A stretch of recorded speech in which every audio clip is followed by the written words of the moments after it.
이야기들이 사실 앞에서 이야기했듯이 이런 것들, 그림이라든지 이제까지는 사실 앞에서 계속 이야기해왔을 때 아름다움에 대해서 이야기를 보통 했어요. 근데 사실 우리가 이런 그림들을 봤을 때 이 그림이 아름답냐라고, 우리가 전형적인 아름다움, 신의 진리를 보여주는 아름다움과 이 그림들이 관계가 있냐라고 이야기를 할 때 사실 큰 관련이 없다는 생각이 사실 들어요. 르네상스 미술이 발달하면서 굉장히 사실주의적인 미술들이 발달했어요. 앞에서 이야기했듯이 카메라 옵스큐라라든지 뭐 이런 것들을 이용하면서까지 굉장히 사실적이고 실제적이고 뭐 실제 보는 것과 크게 다르지 않은 것들을 그리려고 하고, 그런 것들도 아름답게 표현하려고 하고 하는데, 그런 경향들이 점점 더 사실주의적인 경향이 어떤 신기한 것과 괴이한 것에 대한 기록으로도 발전을 했어요. 그러니까 아름다움을 사실적으로 그리는 것만이 문제가 아니라 사실적인 것이 그냥 우리의 현실들, 우리가 바라보는 것들, 뭔가를 전달하는 도구로서도 사용될 수 있다라는 거죠. 보통 이런 식으로 그림이 발전하게 된 시기가 보통 매너리즘이라고 이야기를 하거든요. 매너리즘이라고 하면은 르네상스의 어떤 화가의 르네상스 그림들의 기술들이 계속 반복되어서 사용되어지고 특별한 발전이 없는 것 같지만, 그 시기에 뒷면을 바라보면 그런 측면들과 정반대되는 어떤, 그렇게 반복되는 사실성 말고도 뭔가 다른 방향으로 무언가를 추구하는 것들이 나타나기 시작하거든요. 그게 바로 추의 개념이에요. 우리가 추라고 이야기를 하면 그냥 못생긴 거, 그냥 영어로도 그냥 어글리니스라고 하니까 그냥 못생긴 거라고 생각하기 쉽지만, 못생긴 것만을 뜻하는 건 아니에요. 그냥 아름답지 않으면 다 추라고 생각하시면 돼요. 아름다움의 개념, 그 비율, 완벽한 수학적인 어떤 그런 것들을 갖고 있는, 진리를 갖고 있을 듯한 어떤 그런 아름다움이 없는 것이라면 다 추라고 생각하시면 돼요. 마니에리스모, 이게 이제 매너리즘을 뜻하는 말인데, 이 시기에 그런 것들이 시작되었다는 거죠.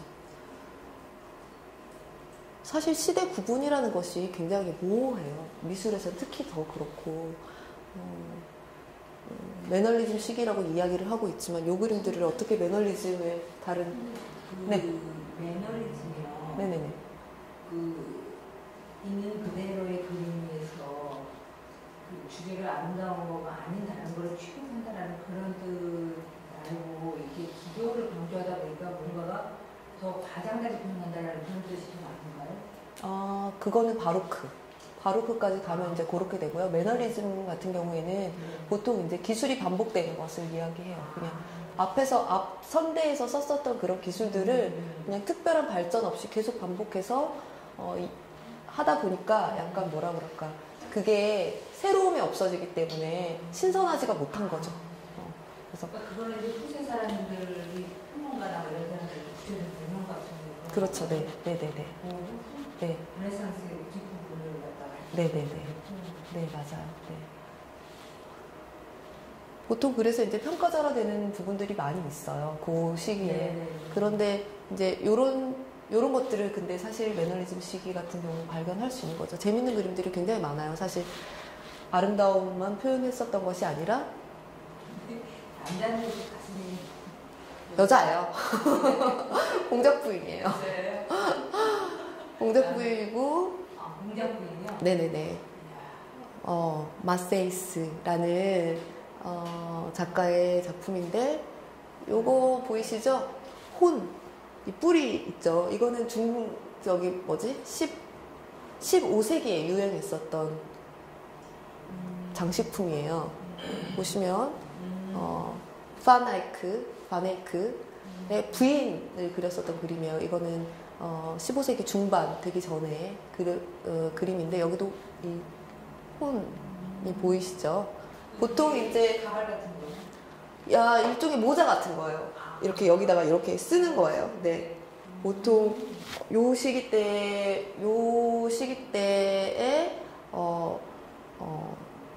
네덜란드 그 다음에 부르고뉴 지방 이런 지역에서 이런 것들이 많이 유행했어요.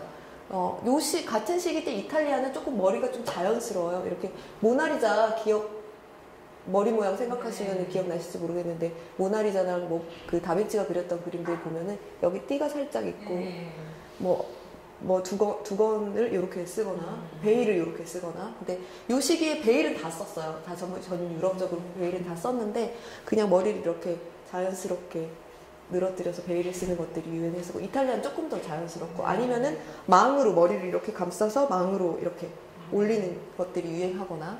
그 다음에 요 지역들은 요런 양 옆에 뭐 귀인지 뿔인지 모르겠지만 요런 모양들이 유행했었고, 또 비슷한 시기에 플랜더스? 그러니까 그쪽도 네덜란드죠. 근데 그런 지역들 같은 경우에는 뒤로 머리를 이렇게 다 올려가지고 뒤로 이렇게 뾰족한 삼각형의 이렇게 모자를 뒤로 이렇게 눌러쓰고 그 끝에 베일을 이렇게 늘어뜨리는, 뭐 영화나 만화 같은 데서 아마 보시는 기억이 있으실지 모르겠어요. 그런 것들이 유행했었고. 근데 그 당시에는 또 다르게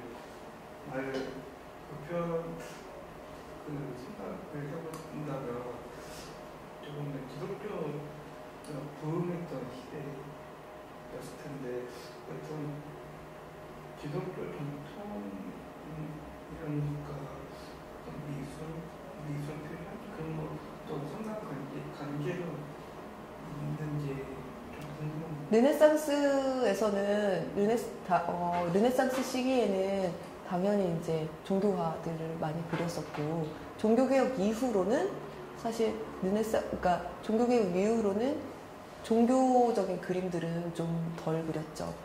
왜냐하면은 교회가 권력을 잃었기 때문에 교회로부터 어떤 그림 청탁을 받을 일이 별로 없었던 거예요. 뒤에 가면 이제 조금 더 설명할 기회가 있을 텐데, 그러니까 이런 그림들 같은 경우에는 이제 기본적으로 종교적인 것과는 전혀 관계가 없죠, 사실. 특히 북유럽 르네상스 같은 경우에는 뭐 종교 개혁의 힘이 아주 막강하게 휩쓸어 버렸기 때문에, 특히 화가들이 뭐라 그럴까, 자기의 삶을 스스로 개척해야 되는 상황에 떨어져요. 그러니까 교회로부터 큰 어떤 일이 오지를 않으니까 그림을 그리고 일반 대중들과 귀족들에게 직접 그림들을 팔아야 되는 상황들이 온 거죠. 그러니까 종교화도 물론 그렸지만 종교화보다도 뭐 이렇게 재밌는 그림들도 사실 그린 거예요.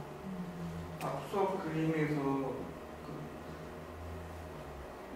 그 당시 유행했던 어떤 그런 것들을 기독교 전통이라는 것 아무런 관계가 없는. 패션이 기독교 전통과 관련이 있는지는 저는 정확하게 잘 모르겠어요. 그 점에 대해서는 잘 모르겠지만 어쨌거나 당시에도 유행이 있었고, 특히 나라별로 유행했었던 것들이 있었어요. 그러니까 예를 들어서 지난 시간에 얘기했었던 홀바인의 카트리나, 헨리 8세의 첫 번째 부인이었던 카트리나 같은 경우는 스페인에서 왔기 때문에, 캐서린 같은 경우는 스페인에서 왔기 때문에 스페인식 이름은 카탈리나고 그냥 영국에서 불렀던 이름은 캐서린이었잖아요. 근데 그 캐서린 같은 경우는 스페인 복장을 하고 있었어요. 그러고 나서 엠블린이 그 다음 부인이 되잖아요. 캐서린이 내쫓겨지고 엠블린이 왔을 때는, 엠블린은 그래서 자기가 앞선 그 캐서린하고의 차별화를 두기 위해서 그때 당시에는 프랑스 복장을 했어요. 그래서 영화 보시면은 그 엠블린이 나오는 영화를 혹시 보신 기억이 있으시면, 엠블린이 말을 타고 가거나 바깥에 외출할 때는 이렇게 늘어지는 망토를 쓰고 있어요. 그게 프랑스풍이거든요. 그래서 엠블린은 프랑스와 관계가 없는데도 불구하고 그런 뭔가 지지 않으려는 것을 보이려고 그런 복장들을 했어요. 그러니까 당시에도 그냥 그런 패션이 곧 어떤 권력이고 어떤 문화의 흐름이고 했던 거죠. 그때 당시에도 이제 그랬던 거죠. 네네. 초상화가 유행할 때 귀족들이 자기가 그려달라고 해서 그랬을 경우가 있을 것 같은데, 네네. 저런 거는 추한 독자 부인이라고 해가지고 약간 풍자적인 네네네. 것 같은데. 네, 캐리커처 같은 느낌이죠. 그렇죠. 네네. 그거를 본인들이 부탁해갖고는 저런 그림을 안 그렸을 것 같아요. 네네네. 네. 화가가 그냥 재미로 그린 건가요? 이런 것들 주제를 선정을 어떻게 했는지는 사실 정확하게 잘 모르겠어요. 근데 어떤 이건 아마도 모델이 없었을 것 같다는 생각이 들어요. 왜냐하면 이름이 없고 이름을 나타내지 않고 그냥 재밌는 그림을 그렸던 것 같고 어떤 그림들은 어떤 풍자적인 것들을 아마 요청하는 경우들이 있긴 있었을 거예요. 있기도 하고 하지만 요 당시에 실제로 종교화 같은 경우에는 어떤 장면을 그려달라, 여기에 뭐를 그려달라 하면 이제 작가적인 역량과 합쳐지면서 주제도 이렇게 조율도 하고 그림을 그려 나가긴 하는데 요 종교로부터 조금 자유로워졌던 시기에는 화가가 스스로 그냥 주제를 선택하고 그거에 뭔가 찾아가는, 주제도 찾아가고 그거에 어필하는 이제 그런 경향들이 또 굉장히 많이 늘어나요. 그래서 사실 그림을 청탁하는 경우들도 많지만 그림을 보고 구입하는 경우들도 그때 당시에 이제 많이 북유럽 같은 경우는 많이 생기거든요. 그러니까 청탁 받은 경우들도 있지만 요 그림 같은 경우에는 제 생각인데 지금 생각인데 왜냐면 이 드로잉이 요 그림에 관한 드로잉이 몇 개 있기 때문에 아마 이 작가가 미리 그냥 자기 생각에 재밌는 그림이니까 좀 그려놨을 거라는 생각이 들어요. 네, 맞아요. 네네. 이때 당시에는 그 종교개혁 이후로는 화가들이 그런 자율성들이 많이 늘어났어요. 딱 봐도 그 남자 혹은 여자 모양 같지 않아 어떤 네. 개구리 같은 그런 상상이 네네네. 맞아요. 그러면 그 음악 같은 경우는 음악가의 그 사회적인 지위가 이렇게 독립적으로 내가 그 작품을 출판해서 돈을 벌 정도가 되는 100회 정도 와요. 네네네. 맞아요. 한참 후에. 프랑스는 이후에 와서 그러는데 화가들은 훨씬 더 빨리 이렇게 독립해서 부를 보거나 자기 작품을 할 수 있었다면 네네네. 상업적으로 해서 네. 부를 누릴 수 있었나요? 네, 맞아요. 왜냐면은 벌써 렘브란트만 하더라도 이제 곧 있으면 이제 렘브란트 볼 텐데 첫 번째 옥션 우리가 뭐 크리스틴 경매 뭐 무슨 경매 하듯이 이제 그 기원들을 찾아가 보면은 그러니까 이미 렘브란트 시기에도 그런 옥션들이 있었어요. 그러니까 그림들을 그려서 경매에 붙이고 실제로 렘브란트의 부인이 그 경매상의 여동생과 결혼을 했었고 그 집에서 또 한동안 같이 살기도 했었고 그리고 렘브란트 같은 경우에는 그러니까 그 경매로 어마어마한 수익을 많이 얻었던 걸로 유명한 일화가 있거든요.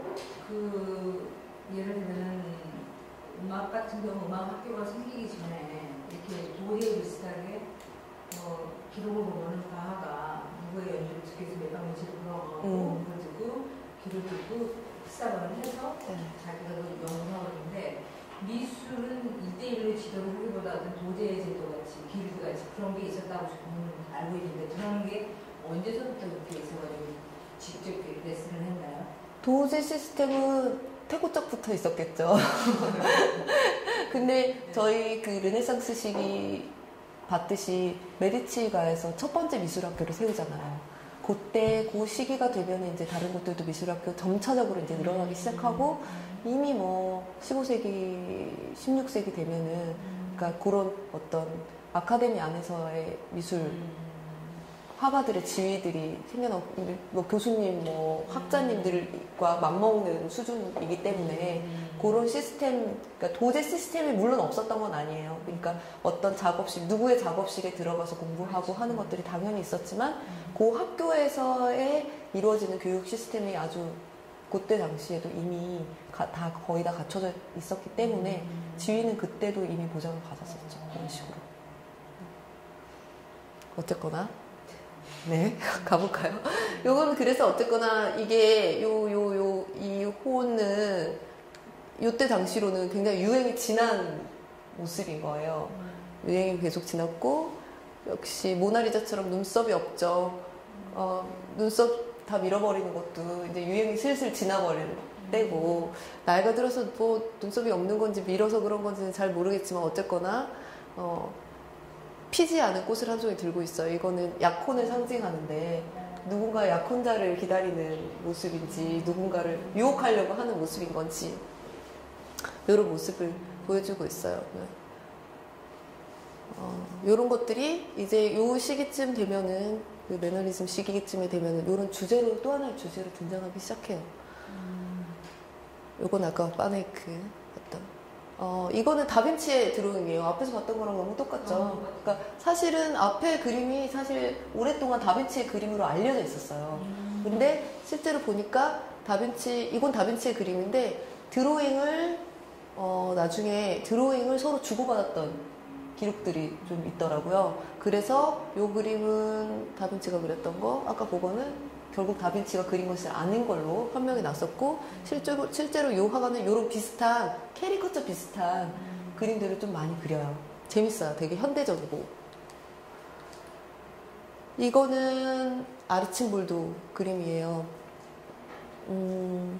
매너리즘 시기 화자로 분류되고 있지만, 사실 정말로 우리가 이 미술에 있어서 화파랑 시기를 구별하는 게 얼마나 무의미한지를 보여주는 그런 그림들 중 하나예요.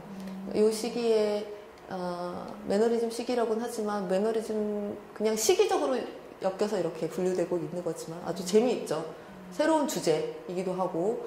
이거는 겨울이라는 작품이에요.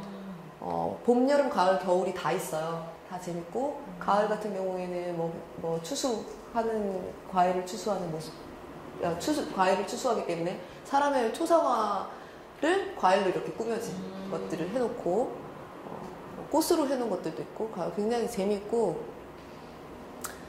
제가 이제 우리 꼬맹이가 있는데, 8살, 이번에 초등학교 간 꼬맹이가 있는데, 아르침볼들 너무 좋아해요. 애들이 좋아할 것 같지 않아요? 너무너무 좋아요. 이거는 이제 땅이라는 작품이에요. 갖가지 동물들로 꾸며져 있는데 자세히 보면 이제 여기가 눈, 코, 수염 이렇게 보이시죠? 이런 그림들을 계속 그렸어요. 이런 작품들을 추라는 이름으로 이름 붙이기 좀 미안해요. 그렇긴 하지만 어쨌거나 엄밀한 의미에서 아름다움이 아닌 것은 우리가 다 지금 추라고 분류해서 이야기를 하고 있기 때문에 학문적으로는 추를 다른 작품 중에 하나로 분류되죠. 보통 그래서 추라고 이야기하면 이런 주제들이 보통 이야기가 돼요. 순교자, 고난의 길, 그리스도의 순환 이런 것들은 성스러운 주제이긴 하지만 고통을 표현하는 거잖아요. 그러니까 아름답게 표현할 수가 없는 경우들이 많고 그 고통을 표현하고 험난한 것들을 표현하다 보면은 그러니까 아름다움이 아니라 아름다움 바깥에 있는 어떤 것들을 표현해야 한다라는 거죠. 적을 표현할 때 악마를 메타포로 삼아서 그림을 그리는 경우들이 많아요. 여전히 우리도 그렇죠. 어릴 때 보면 뭐 북한 공산당은 늑대로 표현하는 경우들이 많잖아요. 우리의 적을 표현할 때 그런 식으로 하는데 그림에서는 보통 악마로 표현하는 경우들이 많죠. 죽음의 승리, 죽음 같은 거 표현할 때 아름답지 않겠죠? 인간의 자연과 본질도 마찬가지고 인간과 자연의 본질이라고 하면 결국에는 썩고 죽고 썩고 문드러지고 하는 것들 그리고 그 안에 있는 어떤 뭐라 그럴까 우리가 꺼리는 것들 예를 들어서 뭐 지지난 시간에 봤었던 해부학 관련 그림이나 뭐 그런 작품들은 요런 주제들이라고 이야기할 수 있겠죠. 아름답지 못한 것, 진짜 못생긴 것, 추한 것이라고 했지만 여기 추한 것이라고 쓰면 안 되고 못생긴 것이라고 써야 될 것 같아요. 못생긴 것. 그러니까 못생긴 거는 재밌는 것, 희극적인 것. 아까 봤듯이 백작부인 그림 봤듯이 못생긴 걸 그려놓으니까 좀 재미는 있어요. 확실히. 그리고 외설스러운 것들. 퇴폐적인 것들, 퇴폐스러운이 아니라 퇴폐적인 것이겠죠. 하여튼 어쨌거나 이런 것들을 상기시켜요. 불행한 사람들, 그 다음에 잔혹한 것들, 그 다음에 신기하고 괴이한 것들. 아까 뭐 코뿔소라든지 특히 요 때쯤 되면 바로크로 또 넘어가는 시기, 곧 이제 바로크로 넘어가게 되는데 요 시기 때 되면 또 그 장애인들 그림을 그리는 경우나 병자들 그리는 경우들이 또 많이 있어요. 그런 것들은 어떤 아름다움이 아닌 정반대의 주제임에도 불구하고 사람들에게 뭔가 인생이나 뭔가에 대해서 통찰할 수 있는 기회가 되는 거죠. 이런 것들이 나중에는 그 기이한 것들, 신기한 것들은 인간의 어떤 인지력이나 감각으로서는 파악할 수 없는 것. 그 파악할 수 없는 것은 결국 우리에게 경외심이나 공포심을 일으킨다고 보통 이야기를 해요. 그래서 나중에 가게 되면 요 감정은 숭고의 감정으로 연결돼요. 요거는 이제 다음 시간에 조금 더 자세하게 할게요. 저희 5분만 쉴까요? 지난 시간에 시간이 좀 남아가지고 엄청 오늘 또 슬라이드 많이 준비했는데 늘 이러죠.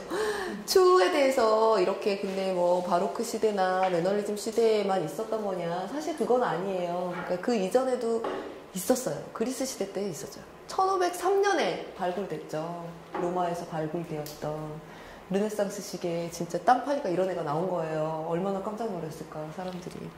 어마어마한 조각 작품이 나온 거죠. 팔이 부러져 있기 때문에 당시에도 팔이 부러져 있었어요. 그래서 뭐 보티첼리 같은 화가들이 이런 거를 뭐 복구하려고 뭐 제안서 같은 거 막 화가들이랑 뭐 조각가들이 막 제안서들을 낸 기록들이 있어요. 아마 뭐 손이 이렇게 되지 않았을까? 그러면 이렇게 복원하면 어떠냐? 뭐 이런 것들이 있어요. 근데 그거 없이 근데 지금 요 상태로 남아 있는 거죠. 라오쿤인데 이 사람은 신탁을 받았죠. 신탁을 받아가지고 그 트로이의 신탁을 받은 그러니까 뭐라 그러지? 뭐라 그러죠? 일종의 점을 치는 사람인데, 뭐, 갑자기 왜 생각이 안 나지? 하여튼, 그런 사람인데, 그러니까 뭐 정치를 할 때 어떤 신탁을 받아서 어떤 왕이 결정하도록 도와주는 사람이잖아요. 근데 트로이의 목마를 트로이에 들이지 말아라 라고 이야기를 하는데, 그 이야기를 했다고 해서 이 사람이 입을 막으려고 포세이돈이 뱀을 보내죠. 이 사람에게. 그래서 두 아들들과 함께 이 사람을 죽이는 거죠. 아주 뱀에게 어마어마하게 큰 뱀에게 뭐라고 해야 되지? 이렇게 또아리 틀려가지고 죽음을 당하고 있는 순간의 모습을 만든 거예요. 누가 만들었는지는 몰라요. 그리스 시대의 작품이고 르네상스 시기에 발굴되었기 때문에 이 작품은 레싱이라는 학자가 최초로 추에 대해서 다룬 작품이다라고 이야기를 하면서 이 작품에 대해서 이야기를 많이 해요. 추라고 이야기는 했지만 이렇게 고통에 일그러진 모습들 얼굴들이 굉장히 잘 그려졌어요. 아들의 이 고통스러운 표정들 이런 거를 그렸는데 이게 이렇게 고통을 표현하고 있긴 하지만 전체적으로는 너무 아름다운 비율과 표현으로 되어 있기 때문에 이 고통마저도 아름다움으로 승화시키고 있는 듯해 보여요. 그래서 우리가 이야기하고 있는 추라는 개념과는 좀 다르죠. 그리스 시대는 고통마저도 이렇게 표현을 하니까. 반면 르네상스 시기 세기 말에 그려졌죠. 15세기 말에 그려졌던 작품인데 이에로니무스 보쉬의 작품인데 지상 쾌락의 정원 3단하고 이 작품은 미안하게도 국내에 그 뭐 네이버라든지 이런 데 작품 설명들 나와 있는 것들 종종 있는데 사실 그 작품 설명들이 틀린 경우들이 너무 많아요. 특히 이 작품 같은 경우에는 어디 뭐 글 되게 많이 있는데 제가 본 것 중에 별로 맞는 게 별로 없었던 것 같아요. 이 작품은 보통 왼쪽에서부터 시간 순으로 읽어 나가야 돼요. 보통 뭐 이게 천국, 지옥, 연옥인가? 뭐 이렇게 이야기하는 사람들이 많이 있어요. 근데 그런 건 아니고 물론 이 그림이 굉장히 좀 전형적인 그림은 아니기 때문에 여러 가지 해석적인 뭐 다양성이 있을 수 있지만 보통 이렇게 있는 것으로 지금 이야기가 되고 있어요. 여기는 아마도 제네시스, 천지창조에 관한 이야기인 것 같다라고 이야기를 하고 있고 신이 잠에서 깨어난 아담에게 이불을 데려와서 보여주고 있는 장면이에요.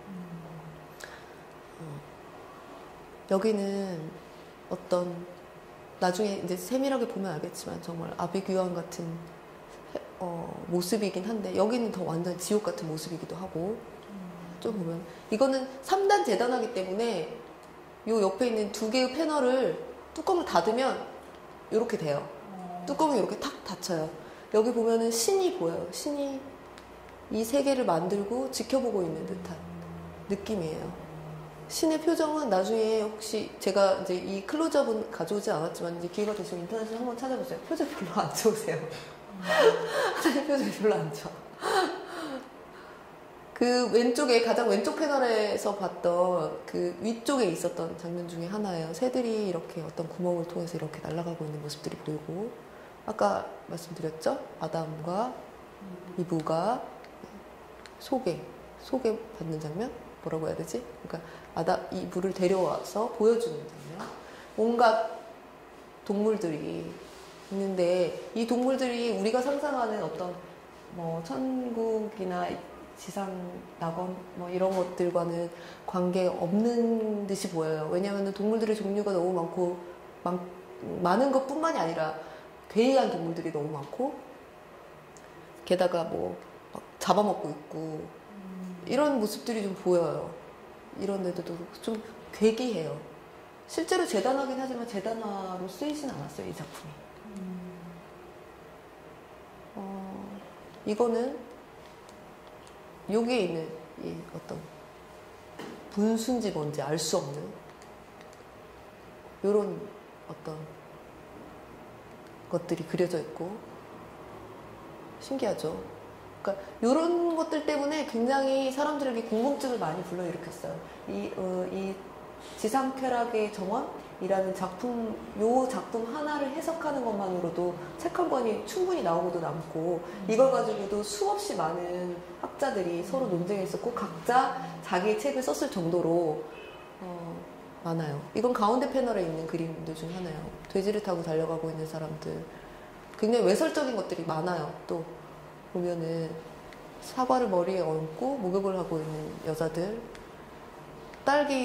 커다란 딸기 밑에서 사람들이 모여 앉아 있는 모습들, 여기 동그란 구 안에 외설스러운 행동들을 하고 있는 사람들, 여기도 뭔가 뭘 하는지는 모르겠지만 이런 괴이하고 약간 무서운 느낌.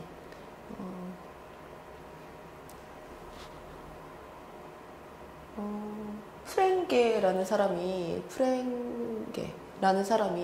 20세기 초 딱 들어서면서 최초로 이 그림에 관한 책을 처음에 내요. 그래서 그 사람은 여기를 유토피아라고 명명을 하죠. 우리가 생각하는 유토피아 그런 유토피아 아니고 이상적인 세계로서의 유토피아가 아니라 그냥 자신의 원죄를 알지 못하고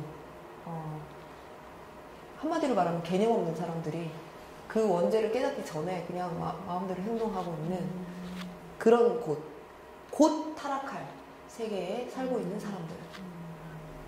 자신이 무슨 일을 저지르고 있는지 전혀 모르고 있는 사람들이라고 해석을 하죠. 자세히 보면 이런 것들. 굉장히 현대적이지 않아요? 이런 표현들이. 어떻게 이거를 15세기에 그림을 그렸는지 참 신기하고 이런 표현들도 있고 좀 외설적이죠? 이런 거 자체들이 다 외설적인 표현들. 이거는 이제 가장 오른쪽에 있는 마치 세상이 끝날 때쯤 아마겟돈인 듯한 모습이에요. 위쪽에 보면은 이렇게 막 불에 타고 그럼에도 불구하고 이게 한 줄기 빛인 줄 알고 가고 있지만 이 뒤에는 막 불타고 있고 어디선가에서 막 계속 떨어지고 있는 사람들, 전쟁터로 몰려가고 있는 사람들, 이런 사람들 보이고 이 사람의 얼굴이 그 보쉬의 초상화다, 자화상이다라고 이야기하는 사람들이 많아요. 근데 그건 사실이 아니에요. 왜냐하면 보쉬는 초상화를 남기지 않았고 얼굴 어떻게 생겼는지 몰라요. 초크 같은 걸로 자신의 얼굴을 간단하게 그린 게 있기는 있어요. 있긴 있는데 이 얼굴하고는 좀 다르고, 그리고 그 그림은 너무 대충 그린 그림이라 사실 보쉬가 어떻게 생겼는지 정확하게 알 수가 없어요. 지금으로서는. 이런 것들. 음악 부분을 제가 확대해 왔어요. 여기에 엉덩이 부분에 악보를 그려놓고 이 악보를 보고 노래하고 있는 사람들, 그 노래에 홀려 있는 사람들, 홀려서 오고 있는 사람들, 근데 그거를 고통스러워하고 있는 사람들, 북 속에는 사람들이 들어있고 무슨 노래인지는 모르겠지만 하여튼 이거를 연주하라고 강요하고 있고, 위에서는 이게 뭔가요? 혹시 아시나요? 여쭤보려고. 그런 악기 있어요. 피들이라고 해갖고 고대 악기인데 이렇게 돌려갖고 피들이를 모양이 좀 꺾어내놨는데 거기 이쪽이 현악기. 요 이렇게 돌리는 악기. 여기에다 하는 거, 무릎을 끼고 하는 거, 그런 여러 가지. 피들이라는 피들? 네. 뒷부분이 이렇게 돌리는 게 있고. 저걸 거꾸로 했다고. 그렇지. 그러면 밑에 저 동그랗게 위에 있어야 되는 거 아니에요? 아니 이게 옆으로 이렇게 돌리게도 돼 있고 밑에는 돌릴 수가 없잖아요. 그러니까 지금 이거 자체가 지금 거꾸로 모양이 돼요. 근데 워낙에는 그 피드라는 악기가 이렇게 옆으로도 돌리게 돼 있고 같은 식으로. 어쨌거나 여기 이렇게 돌리는 이 모양이 제대로 된 모양은 아니고. 약간 세기말적인 어떤 풍자들이 합쳐져 있는 것 같아요. 역시 이거를 옆에서 봐야. 그렇죠. 역시 물어보면 아실 줄 알았어. 근데 그것도 지금 모양이 비례가 안 맞는 게, 그 현악기가 커봐야 그렇게까지 크지 않은데, 그 북이 사실, 북도 큰 북 있고 작은 북 있고, 근데 저 북은 굉장히 이 현악기들에 비해서 작게 그려져요. 유추도 저렇게 크지 않은데, 사람보다 월등히 크게 돼 있고, 그거가 좀 소개하기 네. 여기 보면은 엉덩이로 피리 불고 있고. 네. 이런 것들. 크기가 지금 안 맞게 확대된 거. 이런 그림들이 포함되어 있어요. 사람을 삼키고 있는 새, 엉덩이에서 엉덩이가 폭발했는데 이제 새가 막 날아가고 있고, 이런 기이한 그림들, 이런 것들도 있고, 무슨 우주임인지, 뒤에서는 쥐인지 뭔 토끼인지 뭐 알 수 없는 어떤 동물이 이 여자를 껴안고 있고, 이런 것들, 이 부분이에요. 그러니까 요런 것들, 요런 부분들도 있고, 이게 화면이 흐려가지고 그런데. 기사를 갉아먹고 있는 동물들, 처형당하는 사람들, 처형하는 자는 괴이한 어떤 괴물들, 이런 그림들을 이제 우리가 추후의 그림이라고 이야기를 하죠. 굉장히 어떤 메타포들로 가득하고. 저거도 칼 모양을. 네, 칼이 있고. 굉장히 이 그림을 확대해서 그냥 인터넷에서 찾아서 확대된 그림들이 많이 있어요. 괴이하고 재미있는 그림들이라 인터넷에도 뭐 세밀한 디테일 부분들이 잘 나와 있어요. 보다 보면 1시간 훌쩍 가요. 너무너무 재밌는 게 많아서. 우리 지난번에 봤었던 홀바인 그림 같은 경우에도 죽음을 그리는 그림이잖아요. 결국에는 이것도 역시 추후에 관련된 추후의 시작인 거죠. 추의 시작이라고 하긴 그렇고 추의 본격적인 시작? 그런 것들이 어떤 아름다움만 그리는 것이 아니라 르네상스 후기로 가면서 점점 그런 주제들을 찾아나가고 끔찍한 것들이나 어떤 죄악시대 어떤 것들을 표현하거나 하는 것들도 그리기 시작했다는 거죠. 카라바치오 그림이에요. 지난 시간에 카라바치오 잠깐 이야기했었는데 바로크의 거장 보통 이렇게 표현하죠.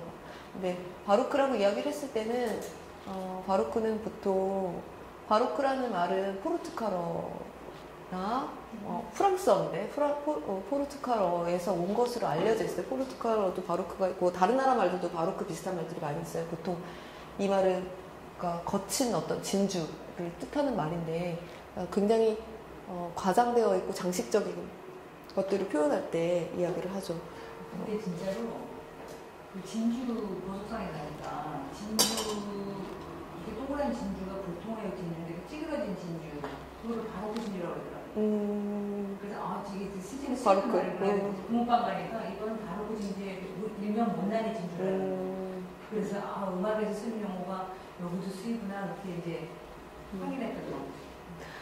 요거는 이제 카라바치오의 그림인데 이거는 바쿠스 술의 신이죠. 술의 신으로 분한 자신의 자화상이에요. 카라바치오의 모습이고, 그리고 정상적인 모습 아니고 병든 모습. 우리가 초상화라고 생각했을 때는 전형적으로는 가장 아름다운 모습을 남기잖아요. 아무리 자화상이라고 하더라도 아름다운 모습. 아까 뒤로 그림 생각해보면 굉장히 이거는 다른 뭔가의 시작이구나라는 것을 알 수 있겠죠. 뒤로도 물론 뭔가를 시작하고 있지만 포도주를 상징하는 포도를 먹고 있는 모습. 아까 루트 하면서 이제 잠깐 봤는데 요것도 이제 카라바조 그림을 이왕 봤으니까 이제 잠깐 설명하려고. 바로크 미술이라고 했을 때는 보통 르네상스 미술과 바로크 미술이 뭐가 다르냐라고 이야기를 했을 때 강렬한 명암을 보통 이야기해요. 강렬한 명암, 어떤 뭐라고 할까, 강렬한 감정의 표현, 어떤 강렬한 무언가를 연출한, 그 상황을 연출한 듯한. 근데 사실 바로크라는 말들이 너무 광범위하게 쓰이고 있기 때문에 그렇게 천편일률적으로 적용되는 말은 아니에요. 그래서 우리가 카라바치오를 바로크의 거장이라고 이야기는 하고 있지만 어떤 기준에서는 사실 바로크하고 그렇게 꼭 맞지 않는다라고 생각할 수도 있고, 카라바치오를 기준으로 생각했을 때는 또 다른 화가들이 바로크로 같이 분류되고는 있지만 바로크라고 이야기하기가 좀 그런 경우들이 있어요. 바로크는 조금 더 뭐랄까 건축에서 더 적합한 표현이거든요. 미술에서는 어쨌거나 이 시기 때에는 시기적으로 묶기에도 조금 문제가 있긴 하지만 어쨌거나 시기적으로 좀 묶으면 이런 느낌들이 있다고 할 수 있죠. 그래서 보통은 그래도 그럼에도 불구하고 바로크 미술을 르네상스 미술하고 좀 구별하고 싶은데 어떻게 구별하면 좋을까요? 라고 얘기하면 저는 보통 그렇게 대답해드려요. 국소 조명 쓰면 바로크 미술입니다. 이렇게 얘기해드려요. 국소 조명. 전체적으로 환하지 않고 뒤에 뎁스가 없어요. 뒤에 깊이감이 없고 뒤에를 이런 경우들이 많고, 그리고 인물을 중심에 부각시키는 경우들이, 그러니까 빛으로서, 그러니까 뒤에가 환하게 다 보이는 게 아니라 이런 경우들이 많아요. 근데 이 말도 꼭 맞는 말은 아니에요. 요것도 이제 카라바치오가 그렸던 유디스트의 그 호로페르네스의 목을 자르고 있는 모습들. 이것도 전형적인 어떤 잔혹한 그림 중에 하나죠. 유디트가 그 가녀린 소녀이지만, 그러니까 근데 팔은 엄청 지금 근육이 볼록.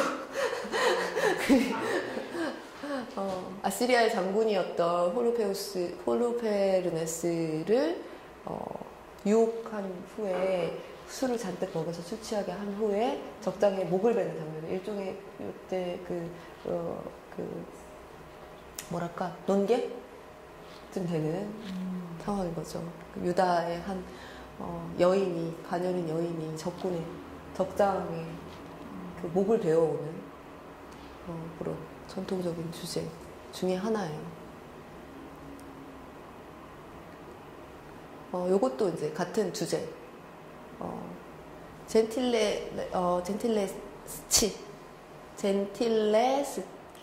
젠틸레스키라는 화가인데, 여자 화가예요. 미술사에서 보기 드문 여자 화가 중에 하나인데, 아무래도 그 미술 안에서의 권력을 생각했을 때 여자 화가에게 의뢰하고 그림을 맡기고 판매하고 또 뒤에서 어떤 후원을 받고 하기가 여자 화가들이 굉장히 힘들었어요. 근데 그럼에도 불구하고 요 시기에 드물게 정말 그림으로 이름을 남겼던 여자 중에 하나예요. 이 화가는 실제로 그 기록에 의하면 강간 경험이 있어요. 강간하는 경험이 있어요. 그래서 굉장히 그것을 그 경험을 작품에 풀어내려고 굉장히 노력을 많이 했었고, 요게 그래서 약간 자화상 같은 느낌이에요. 실제로 요 강간을 당했던 그 남자하고 결혼해요. 왜냐면은 우리 전통적인 어떤 그런 걸 생각해보면 강간당한 피해자를 무마시키기 위해서 결혼시켜버리는 경우들이 많잖아요. 그러니까 그런 피해자들 중에 하나였죠. 근데 그러고 나서도 당연히 행복한 결혼 생활을 했을 리가 없죠. 자신의 강간했었던 남자랑 결혼한 거이기 때문에 그러고 나서도 그 남자는 또다시 다른 여자 또 강간하기도 하고 막 이래요. 그래서 잡혀가고 또 이런 일들이 있어요. 그래서 인생이 참 되게 기구하게 살았어요. 이 사람도 기구하게 살았고 심지어 자기 동생도 강간하고 그랬나? 아마 그랬을 거예요. 그래서 아마도 이게 동생 앞에서 보면은 이제 늙은 노파가 하녀로 등장하잖아요. 근데 이 그림은 독특하게도 다른 그림들 주제와는 달리 연령층이 비슷해요. 나이가 비슷해. 아마도 동생의 그림 아닐까. 그리고 남자 얼굴은 확실하진 않지만, 그러니까 잔혹하게 정말 잔혹하게 목을 베버리는 이 주제로. 보통 강인한 여성들을 표현하는 주제로 이 그림들이 많이 쓰여지죠. 지난번에 봤었던 그 파미에펠트 그림 같은 것들도 추의 주제와 관련되어 있는 그림들이죠. 역시 국소 조명들 보이시죠? 렘브란트 국소 조명. 네, 그래서 이런 바로크 시대가 되면은 이런 주제들이 더 많이 다양하게 돼요. 아름다움을 표현하는 것들도 있지만 어쩌면은 추에 관련된 그림들이 아름다움을 압도하는 시기이기도 해요. 선생님 이게 이렇게 하얗게 러플. 네. 스페인풍. 네, 맞아요. 아들들이 미술관을 때 저런 이렇게 다 된 그림들이 네, 많이 네. 있더라고요. 스페인풍이고 요게 이제 당시에 유행해서 북유럽까지 유행을 하게 되죠.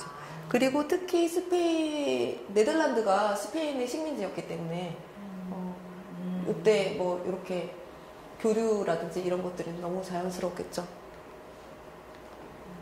바로크라고 하면은 우리 여기 어딘지 아세요?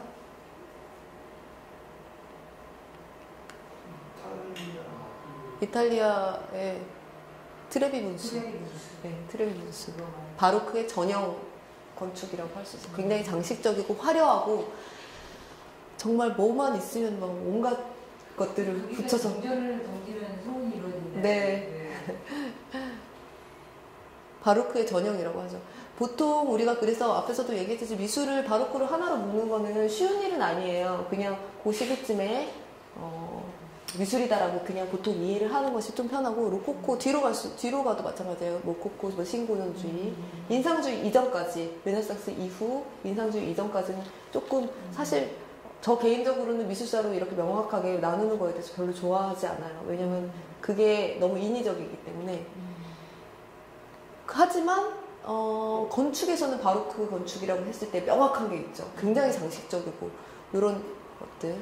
요거는 베르니니의 작품인데 조각도 건축의 일부로서 굉장히 장식이 되었었기 때문에 조각에서는 더 바로크적인 느낌들을 우리가 찾아볼 수 있어요. 이 사람은 성 테레사의 엑스터시, 황홀경이라고 보통 번역하는데 황금 화살을 맞았고 그것이 이제 신의 계시, 하느님의 계시를 받은 것이라고 하여서 성녀가 되었죠. 근데 요 종교개혁 이후에 로마 교황청에서도 굉장히 타격이 컸었죠. 엄청난 타격들이 있었고 그러면서 내부적으로 어떤 정화, 개혁들을 이루어 나려고 스스로 노력을 많이 했었고 그러면서 바로크 미술이 시작되면서 교회들을 또 엄청나게 또 꾸미기 시작해요. 건축물을 좀 화려하게 꾸미는 것이 로마 교황청의 그런 어떤 욕구, 어떤 그런 필요 하고 잘 맞물려 떨어져서 교회들이 굉장히 또 아름답고 화려하게 꾸며져요. 그리고 테레사 같은 경우에는 1515 1515년에 태어난 사람이에요. 그러니까 사실 그 시기쯤에 이렇게 태어난 좀 바로 직전 세대라든지 조금 한 뭐 100년, 200년 이런 식으로 태어난 사람들의 성인들을 발굴해서 조각 작품으로 남기고 그런 것들을 사람들에게 많이 알리고 이것이 로마 교황청에서 요 바로크 시기에 했었던 가장 중요한 일들 중 하나였거든요. 반면에 개혁교회에서는 종교개혁 이후에 프로테스탄트 교회에서는 이런 일들은 하지 않았죠. 그래서 그쪽 북유럽 쪽은 다분히 개인적인 미술들이 발달했었고 앞에서 봤듯이 무슨 초상화라든지 다른 주제들, 종교가 아닌 다른 주제들의 미술들이 굉장히 발달하기 시작했고 이태리 이쪽으로 가면 로마 교황청이 있었던 근처는 교회 미술들이 다시 부활하기 시작해요. 그런데 더 르네상스 시기보다 더 화려하게 테레사의 그 엑스터시 이 작품은 굉장히 유명한데요. 베르니니는 보통 바로크 미술, 바로크 조각의 전형, 바로크 건축의 전형 이렇게 보통 이야기를 많이 해요. 이 조각 자체도 굉장히 화려하기도 하지만 또 재밌는 것이 보통 이렇게 얼굴 표정이라든지 느낌들, 이 테레사를 주제로, 그러니까 베르니니가 다른 조각 작품도 하나 했었는데 이런 것들 보면은 굉장히 그 관계, 성관계를 했을 때 여자가 느낀 어떤 엑스터시를 표현한 듯한 표현이라고 해서 굉장히 약간 외설스러운 느낌이 있다라는 이야기로도 굉장히 유명해요. 요거하고 다른 작품, 테레사의 그 엑스터시라는 작품, 또 다른 작품도 한번 찾아보세요. 그거는 더 그런 느낌이 들어요. 특히 뭐 발끝 같은 경우, 뭐 발끝에 힘을 주고 있고, 온몸에 힘을 주고 있고. 옆모습하고 보이는 거죠? 네, 네, 얼굴이 보이고 있고, 옆모습에 다리가 이렇게 내려오고 있는 모습이에요. 햇살이 작살처럼 이제 꽂히기 직전의 모습인 거죠. 그럼 저기 배경으로 이렇게 나와 있는데. 여기, 네. 같은 작품 세트예요. 한꺼번에. 네. 그 테레사가 햇살에 어떤 햇살 같은, 그러니까 작살 같은 햇살에 꽂히는 이야기가 있기 때문에. 이거 자체가 그림이에요? 네, 이 전체 작품, 요게 자체가 다 하나의 작품이에요. 굉장히 화려해요. 조각이 아니고. 네. 조각 작품이에요. 요것도 다 조각 작품. 요거는 이제 같은 베르니니가 했었던 바티칸의 예배당에 있는 바로크의 전형이라고 할 수 있죠. 이렇게 화려하게, 아주 화려하게 작품들이 있어요. 건축이나 조각에서는 좀 이야기하기가 편해요. 벨라스케스의 작품인데 이 작품도 보통 이제 바로크로 분류가 되죠.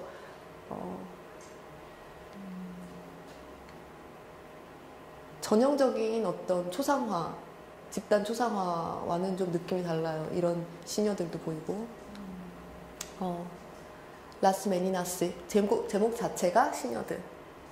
화가가 벨라스케스가 여기 있고 여기에는 이제 이 공주의 부모님 왕과 왕비가 있고 이런 모습이죠. 나중에 아마 한 번 더 이야기할 기회가 있을 것 같아요. 페르메르의 진주귀걸이란 소녀. 이 작품 같은 경우도 보통 바로크 미술이라고 이야기가 되죠. 사실 근데 뒷배경이 이렇게 까만 그림을 어떻게 해서 가져오다 보니까 이렇게 됐는데 실제로는 페르메르 같은 경우에는 뒤에 굉장히 하나 더 있지. 이렇게 환하게 되어 있고 좀 뭐랄까 시기적으로 분류를 해서 그렇지 우리가 알고 있는 바로크를 규정했었던 말과는 조금 다른 그림들을 더 많이 그렸어요. 실제로는 이거는 우유를 따르는 하녀 모습인데 페르메르 작품 같은 경우는 35작품밖에 없어요. 남아있는 게. 그리고 굉장히 유명한 게 근대에 와서 20세기 중반에 와가지고 미술가이면서 동시에 평론가였던 한 작가가 모사해서 38작품 만들었죠. 말아서 계속 그거를 판매하고 그거에 대한 작품 평도 본인이 쓰고 작품도 그리고 평도 쓰고 그걸로 굉장히 유명해졌는데 추후에 그것이 나중에 들켜서 재판까지 했었고 실형 살았어요. 그 이야기도 추후에 근데 이제 이야기를 하게 되면서 아마 미술 시장 이야기 하게 되면서 아마 한 번 더 이야기하게 될 것 같아요. 페르메르 같은 경우에는 특히 이런 게 유명해요. 옆에 창이 있고 보통 창에서 빛이 들어오고 있고 요 한정된 공간 안에서 무언가를 하고 있는 듯한 모습. 물론 이거는 연출된 그림인 거죠. 진주귀걸이를 한 소녀 영화 보셨는지 모르겠지만 그 영화 속에서도 보통 보면 이 상황을 연출하기 위해서 귀를 뚫고 뭐 이 시녀를 앉혀서 그림을 그리려고 굉장히 막 노력하는 장면들이 나와요. 그러니까 그 영화가 실제하고 같을지 다를지는 알 수 없지만 어쨌거나 이런 초상화들이 그렇게 거의 다 연출되어 있는 그림이라는 거. 특히 카라바치오 같은 경우에는 그림 자체가 굉장히 연극적인 걸로 유명해요. 그러니까 어떤 상황들, 예수님이 말하고 있는 딱 그 순간, 손동작을 딱 하면서 말하고 있는 순간, 근데 그것들이 다 연극적으로 마치 무대 위를 하나의 장면으로 꾸며놓은 것과 마찬가지로 그런 미장센을 뭐 가지고 있는 듯이 연출되어 있고 모델들을 그런 식으로 배치하고 빛을 주어서 그림을 그렸을 것으로 유명해요. 요거는 다시 보쉬의 그림으로 들어왔어요. 이 그림은 천국으로 가는 문이에요. 이 그림 느낌이 혹시 어떠시나요? 느낌 어떠시나요? 무섭지 않나요? 천사들이 벌거벗은 사람은 죽은 사람들이겠죠? 천사들이 2명씩 이 한 사람을 데리고 요 터널 같은 곳으로 가고 있죠. 여기 끝에 있는 거는 뭐 신일지 예수님일지 아니면 뭐 먼저 천국에 간 사람인지 알 수 없겠지만 이렇게 몸을 날개를 가진 천사들이 인간을 이렇게 저기까지 데려다주고 있는 모습이에요.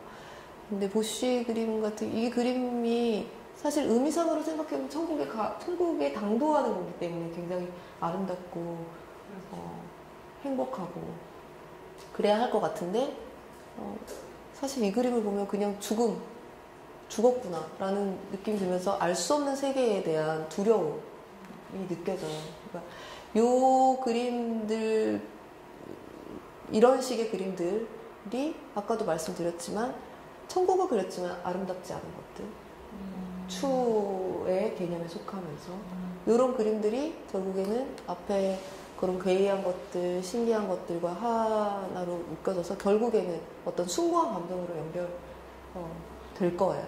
그 이야기는 다음 시간에 계속 할게요. 그 위에는 빛이 비춰도 하나, 그 아래는 어두운 그런 느낌이. 네, 맞아요. 지상세계는 아무래도 좀 어둡겠죠. 여기서 이제 죽음으로부터 이끌려져서 올라가는 세계이기 때문에, 이 세계는 분명히 우리가 그 다른 그림이라면은 분명히 꽃과 나비와 온갖 사랑스러운 동물들이 뛰놀고,